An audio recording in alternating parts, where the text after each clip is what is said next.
मतलब किसी के दिमाग में बात समा ही नहीं सकती। काशी का इस्लामिक कल्चर में कोई इंपॉर्टेंस नहीं, पूरा वो इलाका हिंदू रिलीजियस, मोहल्ला Hindu religious, place Hindu religious, और नीचे भी दिख रहा है कि वो उसके ऊपर, मगर साहब वो मस्जिद हमारी, मथुरा के साथ भी यही, पूरे इस्लामिक स्क्रिप्चर में उसका कोई उल्लेख नहीं, अयोध्या का कोई उल्लेख नहीं, संभल का कोई उल्लेख नहीं। संभल के मंदिर तो ज्यादातर 1978 में बंद हुए ना, यानी 1947 के प्लेसेस ऑफ वर्शिप एक्ट के हिसाब से उनका वर्शिप का स्टेटस अलग था ना। कोई चूं बोला सेकुलरिज्म का सूरमा उत्तर से दक्षिण तक कि कम से कम उनमें तो 47 का स्टेटस बहाल होना चाहिए ना। प्लेसेस ऑफ वर्शिप एक्ट की एक तरफा व्याख्या होगी, यानी जो मस्जिद थी वो यथावत रहेगी, मंदिर टूटते रहेंगे, कोई फर्क नहीं पड़ता, कश्मीर में टूटते रहे, संभल में टूटते रहे, मालदा में, धुबरी में, बरपेटा में, करीमगंज में, कहीं भी होता रहे, वहां कोई नहीं कहता कि वही स्थिति रहनी चाहिए जो 15 अगस्त 47 को है। और मैं विनम्रता से एक और बात कहना चाहता हूं, अगर 15 अगस्त 47 की स्थिति रखना चाहते हो तो खुले दिल से आओ, फिर कहो वक्फ बोर्ड में भी 15 अगस्त 47 से पहले का कुछ नहीं होना चाहिए। 30,000 एकड़ जमीन थी, 30,000 एकड़ रखो, अब वो तो 15 अगस्त के बाद 9,60,000 एकड़ हो जानी चाहिए, मगर मंदिरों के बारे में कहना है नहीं, उसमें तो प्लेसेस ऑफ वर्शिप एक्ट रहना चाहिए। जय श्री राम दोस्तों, बीजेपी पर कहा जाता है कि बीजेपी हिंदुओं की राजनीति करती है, पर विपक्ष हिंदू मुस्लिम एकता की बात करता है, जबकि विपक्ष अपने मुस्लिम वोट बैंक की खातिर तुष्टीकरण की राजनीति करता आया है। इसी पे जोरदार डिबेट, जिसमें सुधांशु त्रिवेदी ने एकता के मसीहों की सारी बखिया ही उधेड़ के रखी। तो आइए देखते हैं जोरदार डिबेट।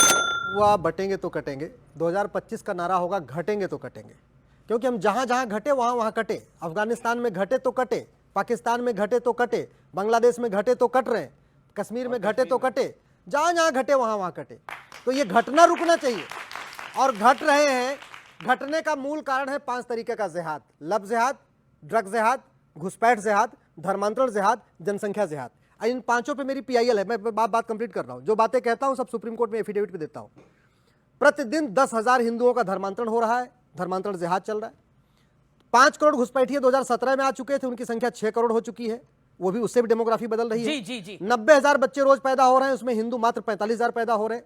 लब जिहाद की घटनाएं और ड्रग जिहाद बहुत तेजी के साथ आ गया है। स्कूल और कॉलेज में हिंदू लड़के और लड़कियों को बड़े प्लान्ड वे में टारगेट करके उनको ड्रग एडिक्ट बनाया जा रहा है। जब वो ड्रग एडिक्ट हो रहे हैं तो पॉर्न एडिक्ट हो रहे हैं, और कुछ दिन के बाद उसमें नपुंसकता की दवाई दी जा रही है, और धीरे धीरे बाद में ये हो रहा है कि संख्या घटती चली जा रही है। इसको ये बहुत बड़ा मुद्दा है। अगर हम घटेंगे तो कटेंगे। और भाटी जी ने बिल्कुल सही कहा, मजहब ही नफरत करना सिखाता है, मजहब ही नफरत करना सिखाता है। नहीं तो अयोध्या में कभी जन्मभूमि नहीं टूटती, मथुरा में जन्मभूमि नहीं टूटती, काशी मथुरा भद्रकाली भोजशाला अटाला, ये मजहब नफरत सिखाता है, इसलिए तोड़े। एक वाजिब सवाल है, अंसार रजा और रशीदी साहब, केवल 10 सेकंड अमीश जी, केवल 10 जी। देखिए, मैंने बात की 142 करोड़ भारतीयों की।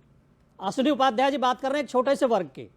धर्म की जब बात हम करते हैं, गीता में भगवान श्री कृष्ण ने कहा है यदा यदा ही धर्मस्य ग्लानिर्भवति भारत है। धर्म की जब हानि होती है, उन्होंने ये नहीं कहा हिंदू धर्म की या इस्लाम की या ईसाई की। धर्म एक ही है, बाकी सारे पंथ हैं। धर्म एक ही है, बाकी सारे पंथ हैं। मैंने तो ये कहा कि राजनीति ने नफरत फैलाकर मुसलमान और हिंदू बना दिया। क्या बनाना था क्या बना बैठे, कहीं मंदिर बना बैठे, कहीं मस्जिद बना बैठे। हमसे तो अच्छे ये परिंदे हैं जनाब, कभी मंदिर पे जा बैठे, कभी मस्जिद पे जा बैठे। बड़ी शानदार बात कह रहे हैं, लेकिन एक ये बनाने पे मुझे याद आया, इसका जवाब दीजिए। काशी में इतनी जमीन थी, मंदिर के बगल में मस्जिद कैसे? और साथ ही साथ मथुरा में इतनी जमीन थी, मंदिर के बगल में मस्जिद कैसे? और अयोध्या में तो रामलला का जन्म हुआ था, वही मस्जिद कैसे? ये मतलब ये सहयोग था या प्रयोग था? आपको लगता नहीं है कि ये वाकई त्रुटि थी? मुझे बोलने दीजिएगा, बिल्कुल बोलने दूंगा मैं आपको, 40 सेकंड आपके। देखिए, हमारे सामने बाबरी मस्जिद का उदाहरण है जी, और सुप्रीम कोर्ट का फैसला है। आप सुप्रीम कोर्ट के फैसले की व्याख्या कीजिए, आपको पता चलेगा कि जो पिछले कई सौ साल से एक नैरेटिव घड़ा गया था कि साहब मंदिर तोड़ के मस्जिद बना है, सुप्रीम कोर्ट ने धराम कर दिया, उसको खत्म कर दिया। सुप्रीम कोर्ट ने बीच में मत, प्लीज बीच में मत, वो अपनी बात को 30 सेकंड में सुप्रीम कोर्ट मॉब लिंचिंग मत कीजिए। आप सुप्रीम कोर्ट को लॉयर है, मैं आपको पूरा मॉब लिंचिंग मत कीजिए। एक सेकंड शांत रहिए, सुधांशु त्रिवेदी जवाब देंगे, आप पहले 30 सेकंड बोल लीजिए। मैं सिर्फ ये कहना चाहता हूं, सुप्रीम कोर्ट ने स्पष्ट और साफ लफ्जों में ये कहा कि हमें ऐसा कोई शख्स नहीं मिला कि मंदिर तोड़कर मस्जिद बनी हो। और बाकी सुप्रीम कोर्ट ने यह भी कहा कि 1992 में जो बाबरी मस्जिद को तोड़ा गया वो इलीगल तरीके से तोड़ा गया। और भी एक चीज बढ़कर कही, यह भी कहा जो लोग इस कॉन्स्पिरेसी में शामिल थे उनके खिलाफ कार्रवाई होनी चाहिए। दूसरी बात, जब आपने मूर्तियां रखी तीसरे गुम्बद के नीचे, आपने कहा रामलला यहां प्रकट हुए, मंदिर तो वहां नहीं बना, मंदिर तो उस जगह बना है जहां 67 एकड़ जमीन जो नरसिम्हा राव सरकार ने एक्वायर कर ली थी, मंदिर तो वहां बना है, वहां तो बना ही नहीं जहां गर्भगृह आप था। लोगों की तो थ्योरी ये भी है कि जहां गर्भ ये जो नहीं, भटकाओ नहीं, अमीश भटकाओ नहीं, भटकाओ नहीं, अमीश भटकाओ नहीं, नहीं, मैं भटकाऊ नहीं, मैं मैं तो कह रहा हूं मुझसे मंदिर उस जगह नहीं बना जहां आपने गर्भगृह ठीक है, बताया ठीक, था। ठीक, ठीक। मंदिर सर, बना अब है आप- 67 अब आप- एकड़ जमीन पर। आपको लगता है जो- कि आपको लगता है कि इस देश की हिंदू पॉपुलेशन 500 सालों से जिस मंदिर का इंतजार कर रही थी वो मंदिर उस जगह नहीं बना, तो मैं आप पे ही छोड़ता हूं। झूठ बोलकर क्यों नहीं, किया? ठीक आप है, कहते ओके, थे मंदिर सुधांशु चाहिए, त्रिवेदी। बात खत्म हो गई। इन्होंने बोला था परिंदे जाके कभी मंदिर पे कभी मस्जिद पे जा बैठे, मैं समझ ही नहीं पा रहा हूं ये कौन से परिंदे थे जो कि प्योरली हिंदू तीर्थ स्थल के बीच में जाते थे और प्योरली हिंदू मंदिरों के बीच में एक जगह में जाके बैठ जाते थे, फिर कहते थे ये तो साहब मस्जिद हमारी बनाई हुई। मतलब किसी के दिमाग में बात समा ही नहीं सकती। काशी का इस्लामिक कल्चर में कोई इंपॉर्टेंस नहीं, पूरा वो इलाका हिंदू रिलीजियस, मोहल्ला Hindu religious, place Hindu religious, और नीचे भी दिख रहा है कि वो उसके ऊपर, मगर साहब वो मस्जिद हमारी। मथुरा के साथ भी यही, पूरे इस्लामिक स्क्रिप्चर में उसका कोई उल्लेख नहीं, अयोध्या का कोई उल्लेख नहीं, संभल का कोई उल्लेख नहीं। तो ये परिंदे जगह कम कौन होती होगी सी- सुधांशु त्रिवेदी सुनिए, उस दौर ये में, प- उस दौर में जगह कम होती होगी। मैं बता रहा हूं, सुनिए 10 सेकंड हम जगह बता कम रहे होती होगी, मुगल बादशाह को जगह नहीं मिलती होगी ना। अमीश 10 नहीं, सेकंड, इसके 10 लिए सेकंड आप दीजिए। उनके स्क्रिप्चर्स पढ़ लीजिए, उनके शाही फरमान पढ़ लीजिए, बहुत साफ समझ में आएगा। मौलाना साहब एकदम सरासर गलत बयानी कर रहे हैं।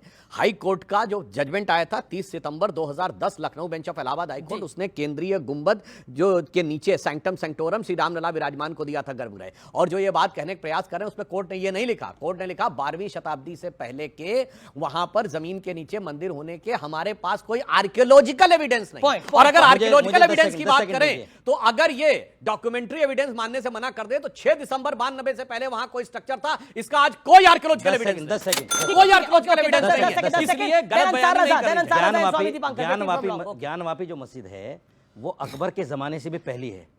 तैयब जी एक पीर बाबा हुआ करते थे, उनकी बनाई कौन हुई, सा पीर बाबा? इसके पीर बाबा इसके जो थे, इसके काशी में गए। इसके बाकायदा हिस्टोरिकल एविडेंस है। लेकिन कौन ये सा कहते पीर बाबा? हैं, ये कहते हैं कि औरंगजेब ने तोड़ के बनाई। औरंगजेब तो सुनिए, बहुत ये बाद में देखिए आया है। मौलाना साहब, बहुत मस्जिद तो बहुत पहले औरंगजेब मौलाना से, साहब, बहुत पहले है। एक ये मिनट। तो मुस्लिम ये कौन से पीर बाबा थे? मैं बता रहा पहली हूं। बार इसका जिक्र आया तो तैयब इसकी जी बात नाम है, होनी चाहिए। तैयब जी नाम है उनका। हाँ जी। ये हिस्टोरिकल सच बता रहा हूं मैं आपको। दूसरी बात, ये तो इधर सुनिए, ये जो घड़ रहे हैं ना सब, ये सब इसलिए घड़ रहे हैं क्योंकि इनके पास पॉइंट ही ठीक नहीं है, है। आपने 10 सेकंड मांगे थे, मंदिर आपने मस्जिद है, सुधांशु, मंदिर मस्जिद और करना मौलाना है। सारा और ये स्वामी और दीपांकर मजेदार वेट बात कर रहे बोल हैं। गए, एक तो सेकंड, कहे एक कि सेकंड, अकबर ने एक तोड़ा सेकंड। था। जी। मैंने कब तोड़ा? मैंने बोला ही नहीं अकबर ने तोड़ा था। ठीक है, एक सेकंड, एक मैंने सेकंड। बोला ही नहीं अकबर ने तोड़ा मौलाना था। साहब, एक सेकंड, नहीं, एक मौलाना एक- साहब, एक- सर एक- मैंने नहीं बोला कि मौलाना अकबर ने साहब, तोड़ा था। वाहियात मैंने बातें बोला नहीं मस्जिद करनी अकबर चाहिए। से एक- पहली एक- एक- थी। एक- मौलाना साहब, आप इसी सर प्रोग्राम मैंने में बोला हमारे कि सामने अकबर से पहली थी मस्जिद। अरे मैं पूरी अच्छा, बात मंदिर का अंसार तो जिक्र ही नहीं एक किया सेकंड, मैंने। एक सेकंड। लगातार बोल रहे हैं। अंसार रज़ा की बारी है, इसके बाद सुनिए, सुधांशु ये जी, मौलाना अंसार साहब रज़ा इसी प्रोग्राम में हमसे पूछकर सारी बातें इनके मुंह के ऊपर साबित की जा चुकी है, मगर झूठ बोलने की इंतहा है। आप- अकबर के मैं सुनिए, नहीं कर रहा हूं। सुनिए, शांत जो औरंगजेब के शाही आप कह रहे फरमान चुप थे, आधा दर्जन फरमान दिए हुए हैं। पहला फतवा- फरमान है कि मंदिर तोड़ दिया जाए, दूसरा फरमान है कि मंदिर तोड़ दिया गया, तीसरा फरमान है कि मूर्तियों को लगा दिया जाए। और यह किसी इतिहासकार ने नहीं लिखा है, यह औरंगजेब की गवर्नमेंट के शाही फरमान है, लाइक द गवर्नमेंट ऑर्डर। हम ये कह रहे हैं कि संभल में जो भी मंदिर हैं वो निकल नहीं रहे, वो ऑलरेडी थे। बंद क्यों थे? अब ये हमारी गलती नहीं है ना सर। जो लोग पूजा करने नहीं जा रहे थे उनको पता था। एक मिनट सुनिए, उन्हें धमकाया गया था, उन्हें मारा देखिए गया था, जिन्होंने वहां दंगे हुए धमकाया थे। आप उन पर कानूनी कार्रवाई कीजिए। बहुत हम उसके बढ़िया। पक्ष में नहीं है कि कोई मंदिर में जाने से धमकाए। एक मिनट, अभी बनारस में एक मंदिर निकला जी। निकला ना जी। और वहां मुसलमानों ने क्या कहा कि भाई हमें कोई एतराज नहीं है, जो आए अपना पूजा करे, ना हमने कभी रोका है ना कभी हम रोकेंगे। अभी मुजफ्फरनगर में जब मंदिर के लिए प्राण प्रतिष्ठा पूजा शुरू हुई, लोगों ने फूल डाले, तो इसको क्यों भूल जाते हैं लोग? एक सेकंड, जी जी जी, पहली एक सेकंड, आप एक बात बताइए, सुन बताइए लीजिए। जी के पहली बारे बात तो फूल इसलिए डाल रहे हैं क्योंकि बाबा की सरकार है। अरे अखिलेश जी की सरकार लेकर होती के आ तो जाते पत्थर हो फेंकते यार, बाबा की और सरकार संभल है। में पत्थर फेंका। आपको याद है ना अब बाबा सुनिए, पार्लियामेंट में अब मैं कैसे आता रोए हूं। थे? सुनिए, मैं वो नहीं विषय याद पे- है आपको? नहीं, मैं वो नहीं याद है आपको? अंसार रजा की आप बाबा बात से हमें डरा रहे हो। अंसार रजा की बात को आगे नहीं, आप बढ़ा बाबा से हमें डरा रहे हो। अंसार राजी आगे बाबा खुद डरे हुए थे अरे पार्लियामेंट में। सुन सर अब क्या बात कर रहे हैं? हाँ सुन लीजिए। ऐसा मत बोलो ना। जिस दिन अब्दुल कलाम साहब का जनाजा निकल रहा था उसी दिन याकूब सर, मेनन का जनाजा नहीं निकल रहा था, मैयत जा रही थी। मैयत सर, जनाजा नहीं निकलता हाँ किसी का। ठीक है, उसी गलत दिन मत बोलिए ना। उसी दिन याकूब मेनन की भी अंतिम यात्रा निकल रही थी। उसी दिन सेम डे याकूब मेनन जो आता लेके आते हैं मैं बीच में डिस्टर्ब मत करिए प्लीज, बीच में डिस्टर्ब मत करिए जो बात कर रहा है। एक- शांत रहिए रशीदी ना। साहब, एक सेकंड, शांत। याकूब मेनन जो आतंकवादी था, जिस दिन उसकी अंतिम यात्रा निकल रही थी उस दिन भूतपूर्व राष्ट्रपति अब्दुल कलाम साहब की यात्रा निकल रही थी। अब्दुल कलाम साहब की अंतिम यात्रा में 10,000 लोग थे, उसमें मैक्सिमम हिंदू थे। और आतंकवादी जो याकूब मेनन की यात्रा में लगभग 1.5 लाख लोग चल रहे थे, वो कौन थे?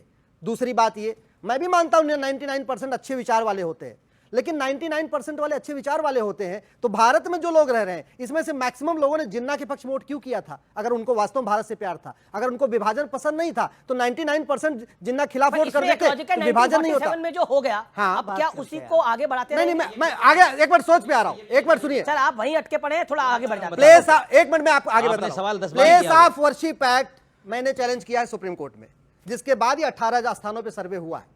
मुझे समझ में नहीं आ रहा है, कानून बना, कोर्ट में चैलेंज हुआ, कोर्ट ने आदेश दिया सर्वे करो, और उसके बाद पत्थरबाजी हो रही है और संभल के पत्थरबाजी को जस्टिफाई किया जा रहा है कोर्ट के आदेश के बाद। इससे बड़ा क्या हो सकता है? एक सेकंड, अंसार आजादी 30 सेकंड, संभल में जो भी पत्थरबाजी हुई है वो गलत हुई है, पत्थरबाजी नहीं होनी चाहिए थी, लेकिन 5 बच्चों की जान भी गई, उस पर भी बात करनी चाहिए। वो तो कहा जा रहा है कि तुर्क और पठानों की लड़ाई थी। सर मैंने ये तो नहीं कहा कि ये 78 में थी, अब नहीं थी, 78 में थी वो। अभी की तो बात तुर्क और पठान की थी, अभी जो 78 में थी वो, अब नहीं एक थी। नैरेटिव ये सेट किया गया है कि वहां की पुलिस को बचाना है, इसलिए मुसलमानों और पठानों की बात, तुर्कों और पठानों की बात आ रही है। 5 लोगों की जान गई, चाहे वो तुर्क था या पठान था। एक तुर्क और पठानों का विवाद है कि नहीं? कोई विवाद नहीं, अब नहीं है कुछ, कोई विवाद नहीं, अब नहीं है, पहले कोई विवाद नहीं। अरे 78 की लड़ाई 5 बच्चों की जान गई, चाहे वो तुर्की था या पठान था, लेकिन 5 बच्चे मारे गए। जी, उसका इंसाफ कौन देगा? Okay okay. और संभल में जो 200 लोग काट दिए गए थे उनका हिसाब? सर हमने उनका काटे, हिसाब कितना? हाँ हाँ, आपने काटे। पूरी बात सर कहता हमने हूं। काटे। देखिए, मैं एक बड़ी नहीं, लॉजिकल सी बात, क्या मैं एक बात करते लॉजिकल सी हैं बात यार, कहता हूं। जो लोग अभी आप वकील होकर कैसी बात कर रहे जिसको हो? आप आपने डिफेंड कर रहे हैं, हम एक किसी सुनना को नहीं चाहते चाहते। हैं। मैं एक बड़ी टेक्निकल बात कह रहा हूं। जो लोग अभी प्लेसेस ऑफ वर्शिप एक्ट की बात करते थे, उनमें से मैंने एक को नहीं बोलते सुना। संभल के मंदिर तो ज्यादातर 1978 में बंद हुए ना, यानी 1947 के प्लेसेस ऑफ वर्शिप एक्ट के हिसाब से उनका वर्शिप का स्टेटस अलग था ना। कोई चूं बोला सेक्युलरिज्म का सूरमा उत्तर से दक्षिण तक कि कम से कम उनमें तो 47 का स्टेटस बहाल होना चाहिए ना।